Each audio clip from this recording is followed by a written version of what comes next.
Welcome to the latest episode of our podcast series for financial advisors. Today's episode is Sustainable and Scalable Growth, a leading coach's advice on how to achieve it. It's a conversation with Duncan MacPherson, CEO of Pareto Systems. I'm Mindy Diamond, and this is the Diamond Podcast for financial advisors.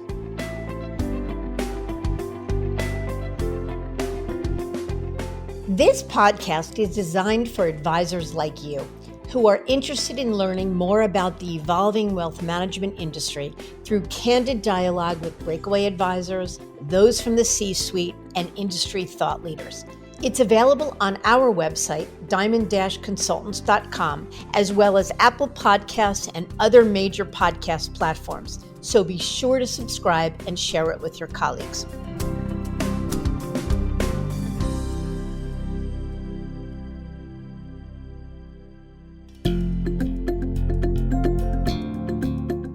At Diamond Consultants, our mission is to help advisors live their best business life.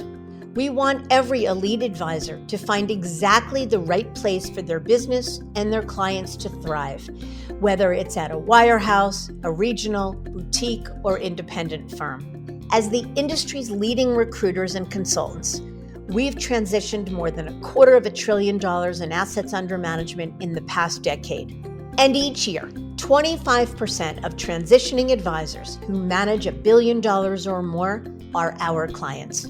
Curious about where, why, and how advisors like you are moving? Download the latest Advisor Transition Report to learn more, including intel on recruiting deals and our insight and analysis on the latest trends in the wealth management space. You'll find it at diamond-consultants.com/transition report. Or if you'd like to talk, feel free to give us a call at 908-879-1002. What is the most popular topic on this podcast series? Hands down, it's growth. Our listeners seem to gravitate toward advisors' stories that share the secret sauce behind their success. Yet it's the how-tos from industry-leading coaches that are often the most widely listened to episodes. So this one will certainly not disappoint. Duncan MacPherson, the CEO of Pareto Systems, joins my partner Lewis Diamond to offer advice on how to make your business not just profitable, but purposeful. Sure, that sounds like a tall order, but Duncan and his team have developed their own unique methodology to help you achieve just that. The Blue Square method they developed aims to help advisors find their own blue square. That is the sweet spot where business aligns with passion and purpose. And by doing so, advisors can unlock far greater value in all that they do to build their business, whether that be at a wirehouse, as independent business owners, or somewhere in between. So in this episode, Duncan talks about that methodology, offering actionable best practices designed to help drive sustainable organic growth. They discuss how transitioning can foster greater growth and focus on how to position a move in the best way to clients. Plus, they talk about advisor mindset and how to work on the business instead of just in it. There's a lot to discuss, so let's get to it.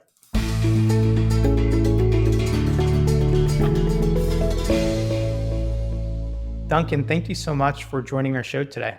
Thanks for having me, Lewis. Let's jump right in. Can you walk us through your background and how you found your way into the coaching world to begin with?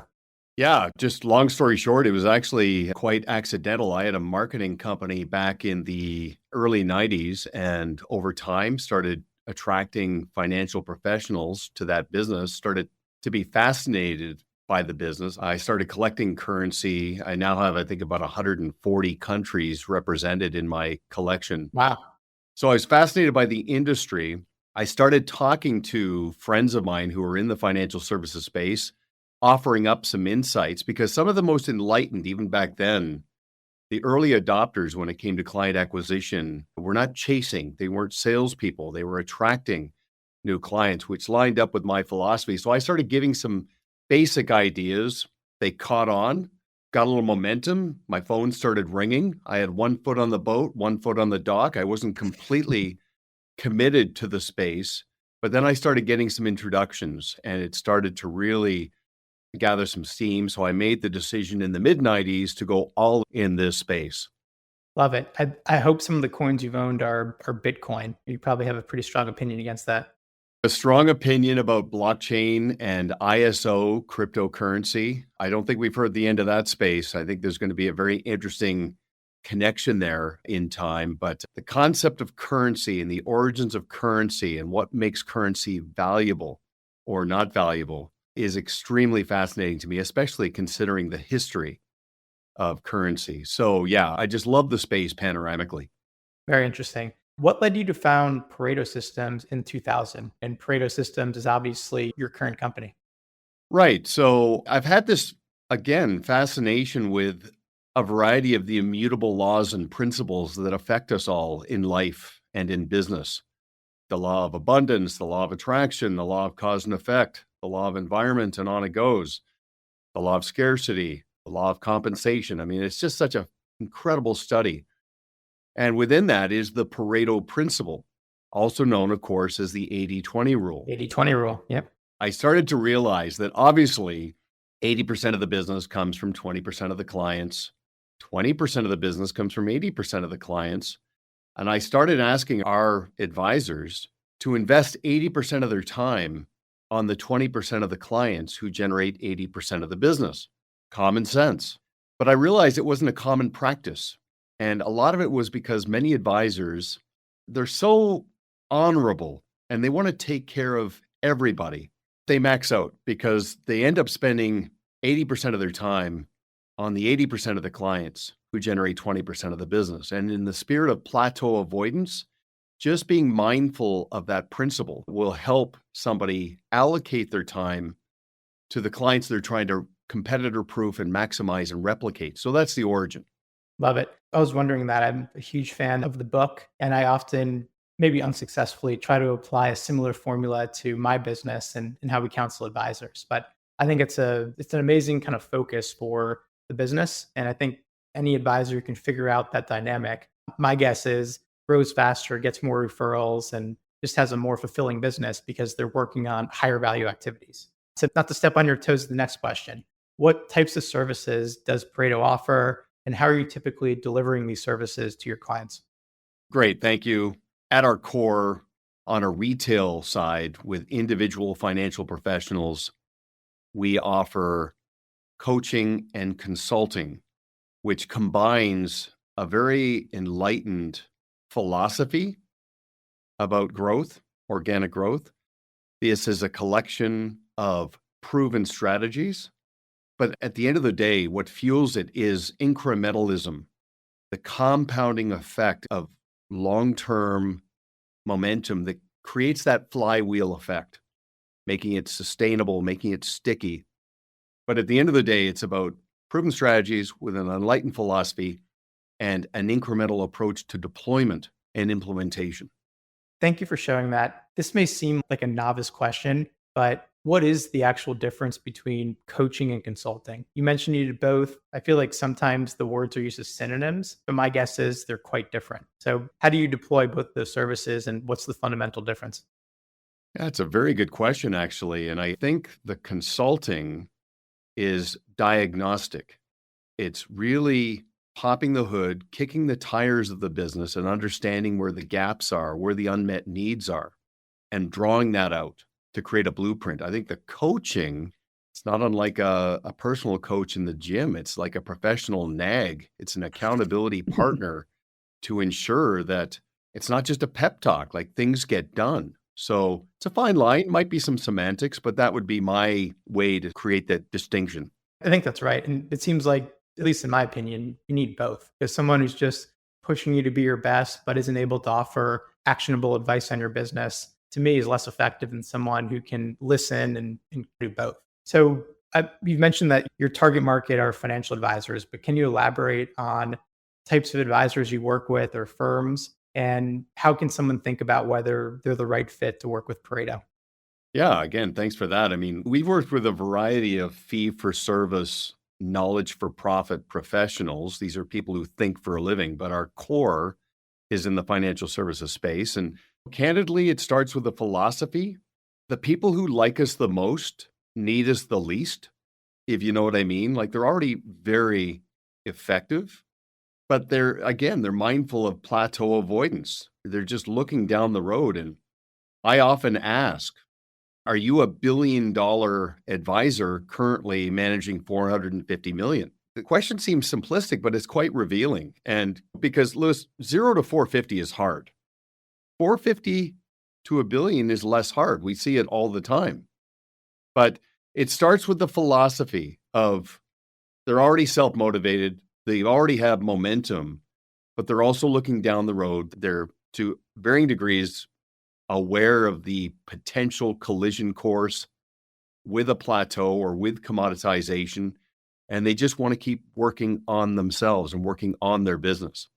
Yeah, it makes good sense to me. And I think you've hit on some of these, but typically when clients either come to you for the first time or they're working with you for many years, what are the most common issues and challenges they're facing? I know everyone's different, everyone has their own issues and they experience them in different ways. But if we had to generalize, what are the most common areas you're helping these clients with? Yeah, and that's a long list, but first of all, it starts interestingly with many advisors wanting to know what other advisors are doing. So we can provide a window on what works, what doesn't, provide some validation in terms of what they're currently the track they're on. Again, I put a big emphasis on gaps, especially in the last couple of years, because a lot of advisors, as they've been scaling up, have seen gaps with HR, gaps with things falling through the cracks. Perhaps they lost a really meaningful client and they didn't see that coming. So we have a process. We actually developed this tool called the Practice Management Index to help somebody get clear on those gaps. And our mantra, Lewis, is as a starting point, identify 6 to 8 gaps that you can address in the next 3 to 4 months. That's meaningful and measurable progress in a reasonable period of time. And that helps us come together to work together with somebody to prove our worthiness and the alignment of interest, but also to get some momentum going. And then, of course, the paradox is you identify and address 6 to 8 gaps, 6 to 8 new ones emerge. So you just keep chipping away. But we're not into sort of dramatic home runs. We're into singles and doubles, chipping away, methodical momentum. And it just builds on itself and takes somebody towards that inflection point of growth. I really like the concept of getting a couple of quick wins. I think many advisors probably practice something similar when they're doing financial planning. It's, hey, if I can leave a client with a couple of changes they can make today, it's number one, going to demonstrate my value, but it also helps the client really buy into the process and see what's possible if we work together. So I'm curious, what would be an example of some of these, using my words, quick wins? Like obviously growing 50% per year is not part of it. So what would be some of the incremental changes that you've seen clients make after you've challenged them to think that way? Well, 2 instantly come to mind because they're pretty much universal. Is we start on the distinction between working in the business and working on the business. Mm. And we have this framework called Always On. It has 4 quadrants of specific areas that apply to virtually every financial professional. So there's the on-side fit process, there's the on-board process, there's the ongoing service model, and then there's the onwards goals-based relationship management approach. And the 6 to 8 gaps live in those 4 quadrants. So we start there as a framework, and then we want the entire team to buy into this mindset of the rule of 3. So anything you do 3 or more times that has 3 or more steps cannot reside in someone's head. We need to get it out of someone's head and document it to transform it from a skill to an intellectual property. Like, for example, Lewis, an advisor meets with a prospective client. They have to deploy their fit process. And a typical advisor would have 12 to 15 steps in their fit process. And everybody knows what they're doing. They have a process, but is it standardized? Is it organized? Is it documented? That's how we ease in. And then we start building on that momentum. And the second one, it's not uncommon. We'll work with a team of 5 people or 8 people. So you've got 8 messengers. We want to make sure the messaging, how they represent and articulate their value, is consistent. I'll often ask a team of 8 individually, what makes your team different? What gives you professional contrast? What makes you fee worthy? I'll get 8 different answers. Good messengers, but disconnected messaging. Financial professionals do a lot of talking, whether it's on the phone, in person, on Zoom, or whatever the case may be. We want to make sure they're articulating value in a way that decommoditizes and really stands out and resonates with people. So those are 2 sort of tips of the spear, if you will, that we can really build on, but that's not a bad starting point. Yeah, no, thank you for sharing that. I would assume what happens when you assume, but I'm going to assume that a lot of advisors come to you, at least initially, because they're looking to enhance their growth, whether it's organic or I've seen on your website and just speaking with you, you talk about something called driving sustainable growth. So let's, if we can, dive into both of those categories. So first, let's start on the organic side. What strategies do you typically guide clients on to help them drive organic growth? And if you can have specific examples, that would be very helpful just to make this a little bit more tangible for our audience. Yeah, perfect. So call that B2C, right? Business to client, organic growth. So a financial professional has 250 clients and $380 million of AUM. So we'll say, okay, let's not take anything for granted. Step 1, let's competitor proof and insulate those relationships. Number 1, let's build on that. Number 2 is let's rejuvenate how they feel about you, their perception, and how they describe you to others. There's a powerful force. It's the law of familiarity, which creates this loyalty fatigue and amnesia over time where clients drift and they start to forget about the advisor and the team's value. So we want to address that and future pace the relationship so the client understands that they can't outgrow the process. They'll grow into the process as their life progresses. So competitor proof, reframe, and then convert clients into advocates. Okay, so 250 clients, that's great. And clients are loyal, they empower, and they'll often endorse the financial professional to a friend or a family member in a referable moment. But there's a profound difference between an endorsement and an introduction. So an endorsement's when a client tells a friend to call the advisor, and that's undermined by the law of diminishing intent. Often, client will tell a friend, call my advisor, she's great, nothing happens. Advocates don't endorse and tell a friend to call the advisor. Advocates call the advisor on behalf of the friend. So if a financial professional tells me in our gap analysis that they got 7 referrals, 2 of whom met their ideal client profile, we just say to them, look, if you got 7 referrals, that makes you referable, but you were probably talked about 35 or 40 times. It's about a 5-to-1 ratio between endorsement and introduction. So imagine closing that gap.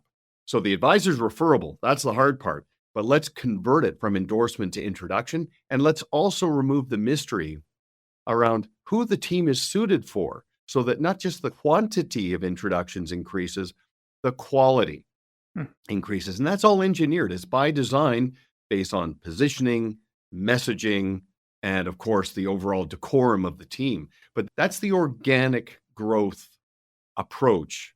Competitor proof, get out in front of money in motion, remove the mystery around empowerment, and then advocacy. Yeah, so it seems like to overly simplify what you're doing, it's first we got to protect the flank, right? Like the business isn't going to grow if I'm losing clients and I'm bleeding relationships. But also, instead of spending a bunch of money on M&A or on a bunch of fancy marketing things, it's you may as well harness your number one potential area for organic growth, which is your current relationships and your centers of influence. Is that an oversimplification, but is that on point?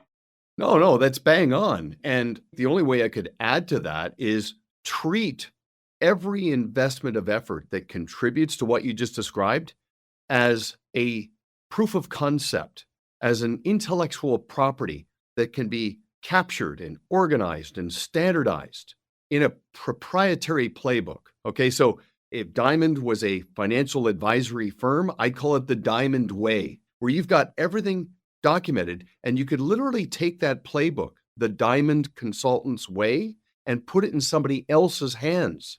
And that's the bridge from organic B2C to scalable, sustainable B2B, where an advisor can go out and acquire a partial business, an entire business, or attract an advisor to adopt and draft in behind that process. That's where leverage, we affectionately refer to that as being franchise ready, where you've got this thing that somebody else can then deploy to remove friction and add the probability of success, because they're not reinventing the wheel. They're following your proof of concept. It seems like in your playbook, in the Pareto playbook, if you will, that the goal of sustainable or scalable growth is to increase capacity. So it's how do I either add other advisors, acquire other businesses, but get them into my ecosystem, or I really like your term to be franchise ready. So is that how you would define scalable or sustainable growth? Is it building more long-term capacity for an advisor? Okay, so you're making a very important distinction here, and this is a bit of a paradox, okay? There's a sweet spot in between organic and scalable growth where the lead advisors, from an organic perspective, actually start to grow down to amplify professional scarcity. Let's just say that advisor with 250 clients, let's say they decide that they're actually going to take 100 or 150 of those clients and allocate them to a different advisor to go deeper into the 100 that meet their ideal client profile. And they're actually going to say to the clients that they're keeping, hey, look, we're in our approach to raising the bar and elevating the client experience, we've actually made a decision to grow our business down from 250 clients to 100 so we can go deeper in and actually get out in front of your evolving needs because they're becoming more complex. That's profound to that 100. Now we've activated professional scarcity, a sense of belonging, where the advisor is saying, look, my goal is not to see how big I can get, it's how small I can stay from a B2C perspective. From a B2B's perspective, it's actually an upgrade for those 150 clients that are being allocated, because if I'm attracting a protege advisor to work with my 150, it's a different person, but under the same practice, using the same process, they're going to get an elevated client experience. I often say to an advisor, your B clients are somebody else's A clients, provided that they have your philosophy and process and approach to client experience. There's this incredible 2-for-1 or 3-for-1 benefit when somebody really goes all in on this panoramic approach to B2C and B2B. Yeah, I really like that because it's true. I mean, if an advisor is really good at growing their business and bringing in new households, eventually something has to give. Right. It just doesn't work that you can keep adding millions of dollars of revenue and hundreds of millions of dollars of assets and expect to either have the same quality of life and not be working 95 hours a week, but also more importantly, provide the same level of amazing client service that made them successful in the first place. So you need to have the sustainable aspect of growth. Otherwise, the firm's going to blow up. So I love that they're hand in hand because it's great that you can grow organically, especially absent what the financial markets do. But you're going to get to a point where the dam's going to break. So I really like how you marry both of those concepts together. Okay, let me just pounce on that for a second, because this is, again, a very profound point. Please do. In the spirit of beginning with the end in mind, every business is built to be sold at some point. So the continuity and succession plan and creating true north for where this is all going, that has to be addressed, number one. Number two, financial professionals have gotten to a point where they've earned the right. Give yourself permission to shift from running a book of business to running an actual business, and a business that serves your life, not the other way around. This bandwidth and capacity conversation has a qualitative element around fulfillment and the best version of myself, where it's not coming at my expense. I'm not growing, and meanwhile, I'm stressed out and out of shape, and things are going on at home because there's this collateral damage. You literally can have it all, but you've got to have this panoramic mindset around professional contrast, professional scarcity, abundant, but managing that from a B2C and a B2B perspective.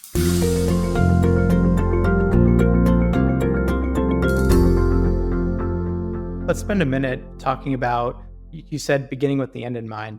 We're absolutely reading from the same song sheet because we counsel advisors who are thinking about change or even just in general to think that way and to prepare for the eventuality of an exit from your business, even if you never plan to sell it. So, can we just unpack that a little bit? And in your view, how can someone begin with the end in mind? What are some things they can start doing today? Yeah, it would have to begin with this understanding to depersonalize the business. It's not the Lewis show. It's not the Duncan show. Okay. Your clients have as much appreciation for the other people on your team and for your practice and your process, not just you and your technical ability and moral compass and reputational equity.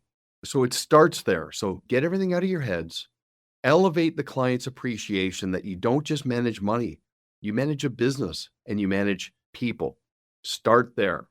And then again, not to oversimplify, but start running the business like a business. It's not just good intentions. Like, you have a process in place, and make sure clients understand and appreciate that. So I'll let you respond to that, but that's the philosophical connection that helps us create an alignment of interest with the clients that we coach and consult with, is just them coming to their own conclusions that, yeah, you know what? I've got to start to depersonalize this a little bit so my clients really get it, really understand what it is they're bought into. I really like that. It sounds so simple to depersonalize the business. It seems obvious that if a business ever sold, that the more the business is about the business and not about the cult of personality or the individual who's potentially retiring, that the business is going to be more valuable. I always say that preparing for an exit, even if you don't intend to sell, makes perfect sense on two levels. First one is you're going to build a better business in the meantime. The second one is you have the option to sell if one day you decide you want to monetize or an amazing offer comes around. So to me, it's not just we got to prepare to sell because we're going to sell. It's preparing to sell because that's the right lens to look at your business. And we've seen a huge shift where any advisor, no matter where they practice, they can be within a private bank, they can be on an advisory team at a wirehouse, they can be running their own RIA. They've really had a shift where they're thinking of their practice or their book of business more as a business. And all of what we're talking about is an amazing way to elevate everything so that if you do want to have the option to go independent one day and actually build an actual business, or you decide to exit through a firm's retirement program or to an external buyer, that at least you've preserved that optionality. And to me, that's what beginning with the end in mind is. Very well said. And then, of course, with that comes liberation and order, where you're free to pursue whatever your core purpose and calling is above and beyond being a financial professional. It becomes a bit of a track, because you start to realize that by depersonalizing, I start to demystify for my clients how I'm perceived and how I'm described. And I start to decommoditize my value, where my value is not just gauged on what it looked like last month on that statement. It's more about, where is this relationship going and what am I actually connected with as a client? Now, that sounds a little overly philosophical to some, but think about this. You talk about the end in mind. I mean, many financial advisors we work with have second, third, and fourth generation clients. They're all over the family tree. I mean, who else in business gets to say that? So you want to go deeper into being indispensable to a client around their continuity and succession issues? Address your own in real time. Add congruency to your credibility, and you'll be all over the family tree. Yeah, that's spot on. Let's pivot a little bit. We've had some common clients, meaning folks that we've represented in their transition or as they thought about transition, and folks that were clients of yours. And something that was called out to me that I thought was brilliant was a process you walked these advisors through. I think you called it the PSP process. Can you explain what this is and how to think about it in context? Yeah, well, first of all, I just want to acknowledge I am very impressed by your command of what it means to be the advisor of the future, like looking at the space panoramically. So congratulations on that. I'm not surprised at all. Your reputation precedes you. Oh, thank you. To get into what you're talking about there regarding PSP, that's actually one of three components within what we call advisor flight plan. So advisor flight plan is a well thought out, proven approach for an advisor who has been in an environment that has served them well to this point, but now they're starting to think about moving to a different environment. So we've coached and consulted many teams to work through that. The first part of that is how you prime the pump. So first of all, how you select a new environment, number one, and then number two, how you position it with clients and how you start planting seeds even before you decide to make a move. So PSP is an acronym, and the first P stands for philosophical fit. Okay, so Lewis, this is a fit process. So a philosophical fit, a strategic fit, and a practical fit. That's PSP. So the philosophical fit is just identifying an environment that is in your best interest, your client's best interests, and your team's best interest. And that's very deliberate, very methodical in terms of, will this new environment honor your approach to IP and running a business like a business? And that means, okay, I'm not a transactional broker. I'm not just representing proprietary stuff. I use stewardship, not salesmanship. The firm is not notorious for perpetually moving the goalposts. They're just philosophically in sync, allowing the advisor to build a brand within that brand. Okay, so that's the philosophical fit. The strategic fit is, how do my clients benefit from this? Like, does this environment allow me to put all the pieces of the financial puzzle together for a client as their life unfolds and their needs evolve? I mean, I'm sure you've seen this too, where it's not uncommon that a financial professional could put as many as 100 pieces of a financial puzzle together for a client as their life unfolds, and next gen, some do even more. Does the environment facilitate that? And does the environment have an impeccable, like a sterling track record around transitioning clients from one environment to a next? Was it overpromise, underdeliver, or do other advisors say, I was blown away. My expectations were so exceeded by how they conducted themselves. So that's the strategic fit. And by the way, Lewis, the stewardship ultimately means all roads lead to what's in the best interest of the clients. I mean, I say to advisors all the time, every consultation we do, every presentation I do, every conversation like this, an advisor could have a client listening in and the advisor would not be embarrassed. The client would actually think more highly of the advisor by really understanding what's going on behind the curtain. That is pure stewardship in my view. So philosophical fit, strategic fit, and then of course, practical fit. Practical fit is the economics, but have it cascade to that. Don't lead with that. Like I've said to advisors in the past, like, okay, you're getting a big check. Are you going to tell your clients you're getting this big check? This isn't a transaction. This is an elevation for everybody. So let the practical realities, which are important, be the last thing you consider. Have it trickle down to that, but be relentless, be merciless about the clarity that comes from that, especially based on enterprise value and the end game around the monetization event. So these are the things that go into the first step in advisor flight plan. And I know you like baseball. I think we're batting a pretty high number with this approach. And it makes sense because we always counsel our advisor clients who are thinking of a transition to be strategic, to be methodical, and to start off with a very clear picture of what ideal looks like. A lot of advisors, they're more reaction oriented than being proactive, meaning they'll take a call from this manager, or my friend just moved to that firm, so I'm going to speak to them, or I've seen this firm in Advisor Hub, and it lacks. Sometimes that works. Sometimes you get lucky, but usually, if you don't take the time to work with someone like you or work through our 7-step process as well, you're left scratching your head. You don't really know what these things solve for. There's not an order. There's not a rhyme or reason.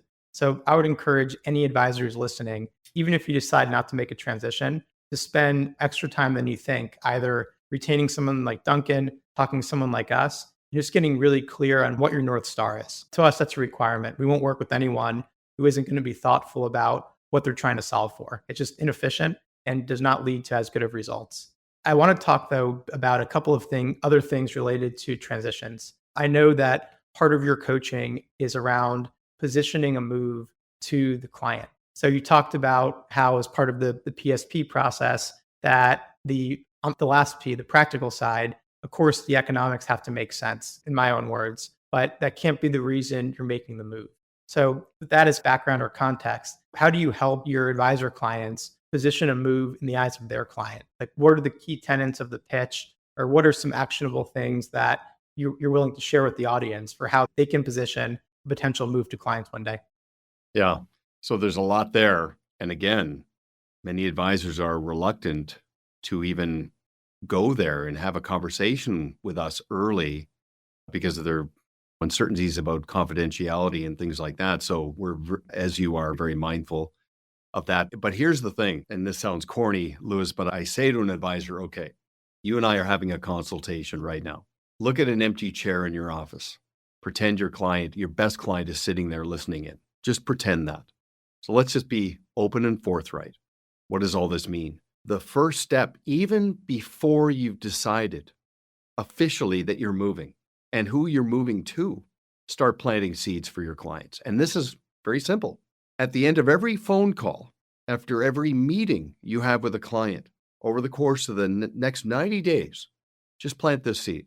Just simply say, hey, Mr. or Mrs. Client, before I let you go, I just want to let you know that our team is ecstatic because we're going through an exercise right now for the purposes of elevating the client experience. We've actually hired a coach in a consulting firm.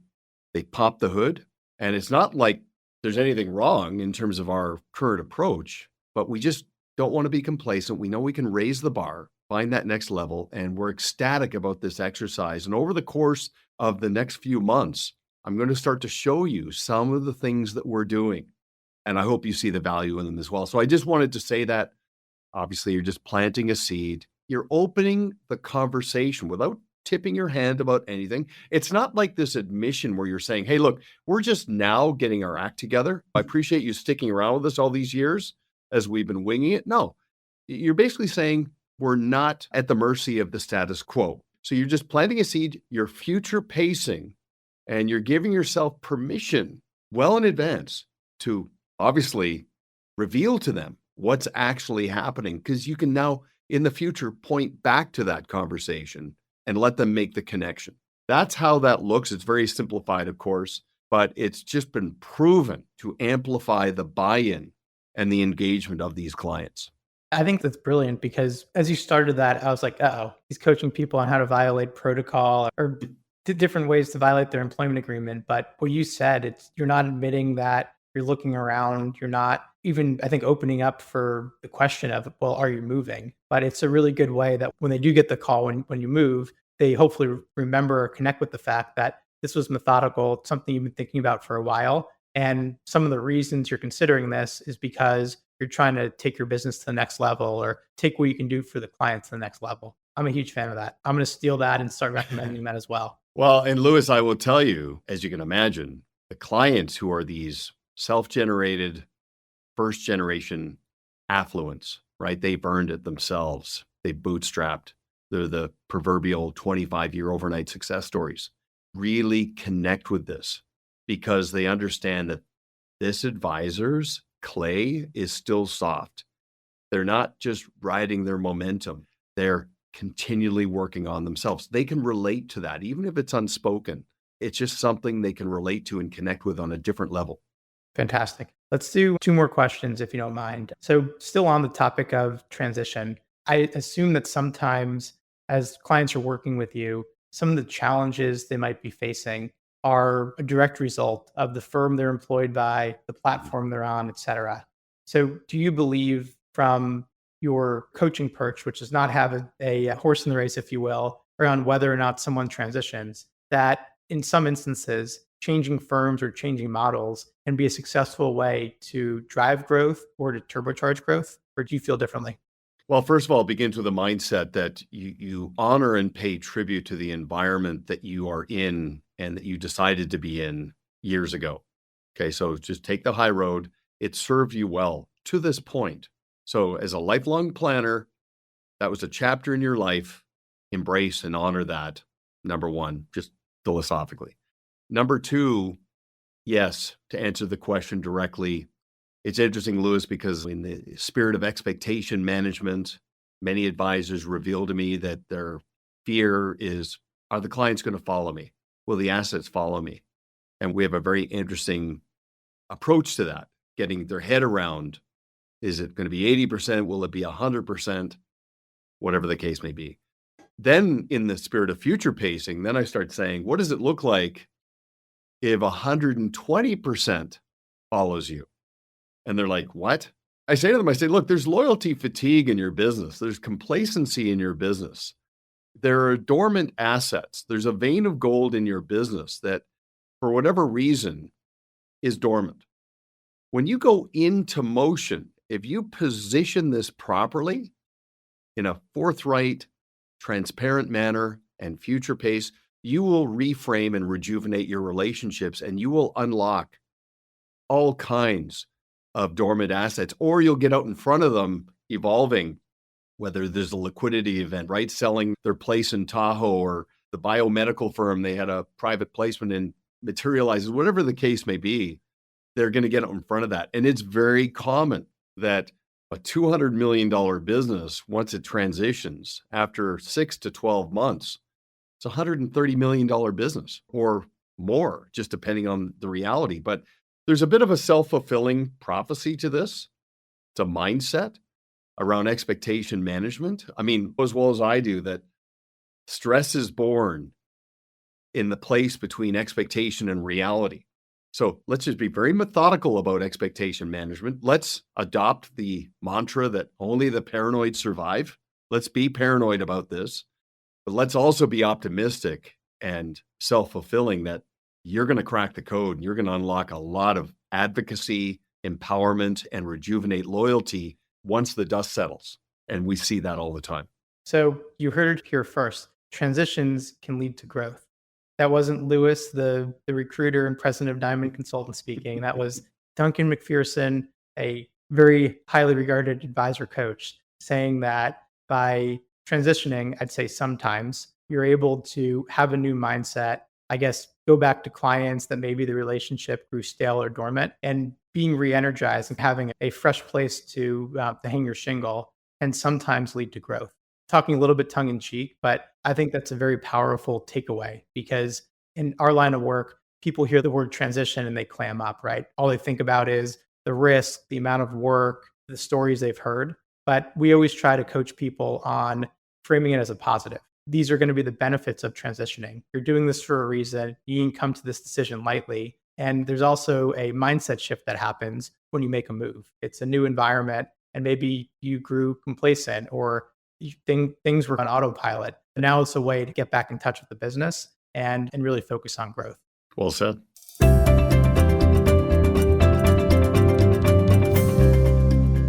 One last question, Duncan, then we'll let you go. Is there a tactic or anything you'd recommend folks that are listening in, something they can do now or begin to implement now that will begin paying dividends for their business? Don't give away the secret sauce, but any parting words to share?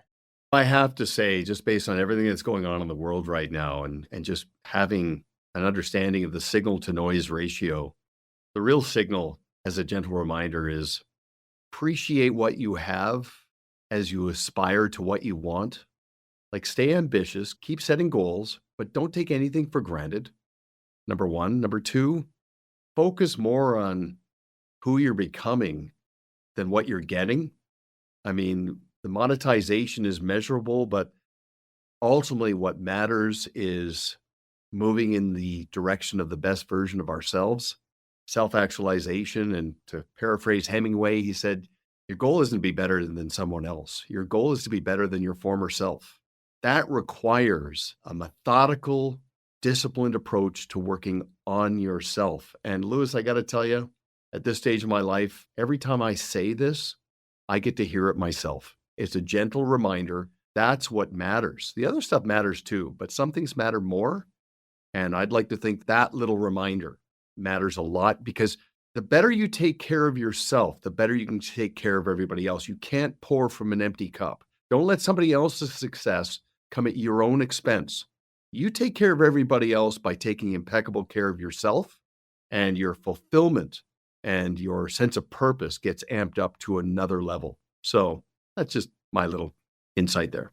To me, that's extremely actionable. Anyone, no matter what industry, they should take time to appreciate what they've accomplished, appreciate where they've come from, And instead of just focusing on, well, how am I going to do that again next year? Or I just got that client, it's time for the next one. Take a second, be comfortable in the pause, and really just celebrate what you've accomplished. And I'm with you. That drives mindset, which drives growth. And it's everything we've been talking about. So there's plenty more we can hit on. There's like 20 other questions I was hoping to get to, but we'll have to do a follow-up on this topic because there's a lot of alignment between the way that we look at the world. And I'm confident that our advisor audience got a ton of nuggets of wisdom here, whether it was just the mindsets to have, some really creative strategies for how to prime a client if you are going to make a change, and just some really good ways to think about growth, both organically, but also growing sustainably. So really appreciate spending time with us today and opening up the kimono a little bit on what you're accomplishing at Pareto Systems.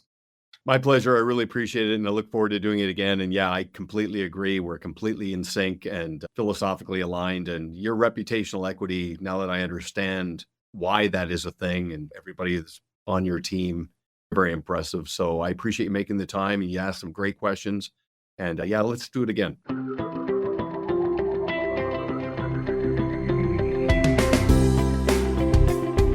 Curious about where, why, and how advisors like you are moving? Download the latest Advisor Transition Report to learn more, including intel on recruiting deals and our insight and analysis on the latest trends in the wealth management space.